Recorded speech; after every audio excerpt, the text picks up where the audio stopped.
So welcome back to the channel. Today we're going to be doing an oil-free version of a tomato sauce. Now for reference, I did do a tomato sauce video a few months back, so if you want to check that out, you can check that out. I'll post the link somewhere around here. Obviously today is going to be a little bit different because we're going to be doing an oil-free version. So why might you want to do an oil-free version of a tomato sauce? Well, oils are refined foods. There's really no way around that. And generally speaking, if you want to go more whole food plant-based, we want to cut out as many refined foods as possible. Now that's not to say that something like extra virgin olive oil can't be used as part of a healthy diet, but again, there's a lot of nuance to this conversation, and context and amount absolutely is going to play a role. So for example, if your diet is healthy other than maybe a little bit of extra virgin olive oil from time to time, in the grand scheme of things, it's probably not going to have a detrimental effect on your health. However, again, this is a very calorie dense food, and if you're looking to lose weight, perhaps limiting the amount you use is going to play a big role here. For example, a tablespoon of oil is something like 120 calories, and most people, including myself occasionally, are not measuring out tablespoons of oil. You're kind of doing the eyeballing and drizzle technique. Now again, there's a lot more nuance to this conversation, specifically when it comes to something like extra virgin olive oil. So I'm going to link a video here, and this video dives into much more detail and the nuance and the science behind extra virgin olive oil and where it might fit into a healthy diet. So the question then becomes, if you're not going to use oil, how the hell are you going to saute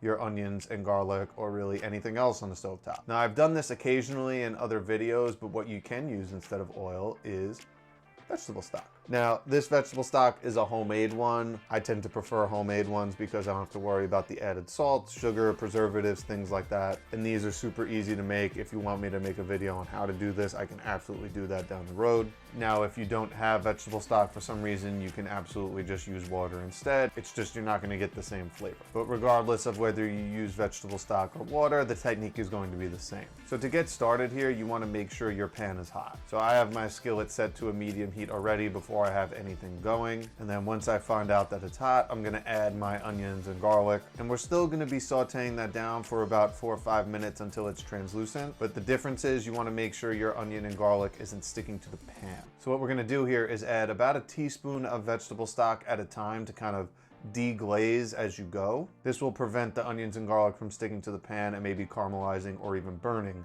too quickly. But other than that, the process is the same. You're just going to have to be adding a little bit of veggie stock from time to time. Now, depending on how hot your pan is, how often you do this might change slightly, but this is something you'll get more comfortable with over time, kind of the more you do. And like I said, I prefer vegetable stock to water because it has more nutrition and adds more flavor. But from there, really all our steps are going to be the same here. Now, I'm not using pasta today. I'm actually going to be making zucchini noodles, and these are pretty straightforward. So I just cut the ends off zucchini. I then cut them lengthwise down the middle, and then using a peeler, I'm just going to peel them into flat, long strips, and then we're going to set them aside really until we need them. Now, once our garlic and onion is translucent and cooked, we're going to add our spices. So today I'm using a little bit of garlic powder, onion powder, smoked paprika, a little bit of thyme, and some chili flakes to make this a spicier version of a tomato sauce. And after a minute, when that becomes fragrant, we're going to be adding our tomatoes, and we're going to cook this down until it thickens up. For me, it's going to take around 5 to 10 minutes to get it to where I want. And then from there, we're going to add some more protein and fiber to this dish. So we're going to add our beans. Today I'm using pinto beans, but you can use cannellini beans or chickpeas or whatever you want, really. And we're going to warm those through, cooking this down for another couple minutes. And then we're going to season with salt and pepper to taste.